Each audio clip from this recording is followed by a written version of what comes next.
برادر عزیز تو مسلمانی، چون این را مخاطب می کنم در این جمع ما روزخور نیست، ولی در آینده من مطمئنم یا از طریق تلویزیون خواهد شنید یا در آینده صدای من به گوش او خواهد رسید.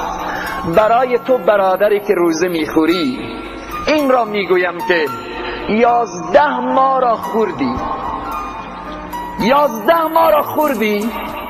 حالا یک ماه مبارک رمضان یک ماه است، یک ماهی که دروازه های رحمت الله باز، دروازه های بهشت باز. در این ماه که تو هدایت نشوی چی وقت میخوایی هدایت بشی؟ در این ماه که به بهشت نری کدام وقت میخوایی به بهشت بری؟ همین رمضان اگر انسان را وارد بهشت نکرد دیگر هیچ امکان نداره انسان به بهشت برد، چون دعای پیامبر هست، دعای جبرائیل به آمین پیامبر هست که میفرمایند جبرائیل میگوید هلاک باد آن انسانی که رمضان بگذرد به او هنوز گناهکار باشد. پیامبر میگوید آمین. تو نظر به این حدیث پیامبر تو از جمله هلاک شده هایی، ولی 10 روز دیگه مانده. خود را نجات بدی از این هلاکت، خود را نجات بدی. دروازه الله باز هست، توبه کن، تضرع کن، گریه کن. 19 روز را به غفلت سپری کردی.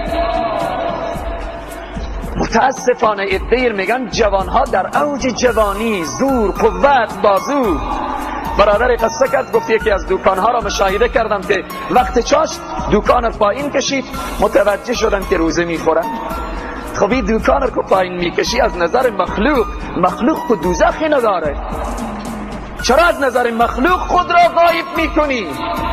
او خدایی که بلندسر تو حاضر و ناظر، او خدایی که این روزه رمضان را برای من و تو نعمت عظیم و بزرگ داده، او خدایی که دروازه های بهشت در باز کرده که ای انسان بیا به بهشت، ولی تو میگی نه من بهشت نمیام، میخوام به دوزخ میرم. دوزخ او میگه دروازه های دوزخ بسته هست، میگیم نه من باز میکنم میرم به جهنم. حالا اینجا گناهی کی هست؟ آیا میشود بگیم خدا در حق انسانها ظلم میکنه، انسانها رو به دوزخ میبره؟ پس ای برادر عزیز، ای برادر غافل، 10 روز دیگر از رمضان مانده. متوجه باش که به این 10 روز جبران کنی، شب قدر را دریاب که جبران بشه.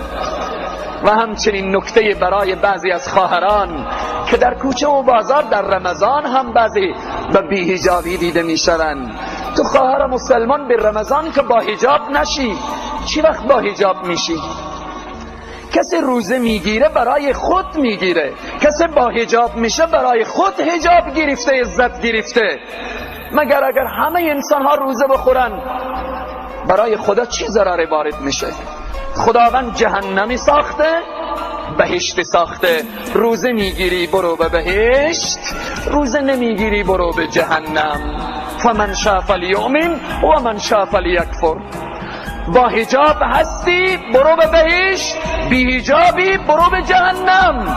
با حجابی با عزت زندگی کن، بی حجابی با ذلت و خواری زندگی کن.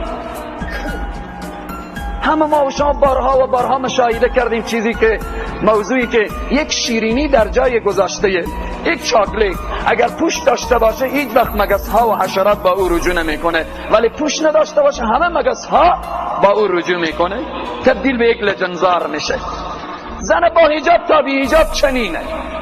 زن با حجاب چنان هیبتی داره، عظمتی داره، شکوهی داره که چشم فساقر میسوزانه. چشم فساقر میسوزانه حجاب زن مسلمان.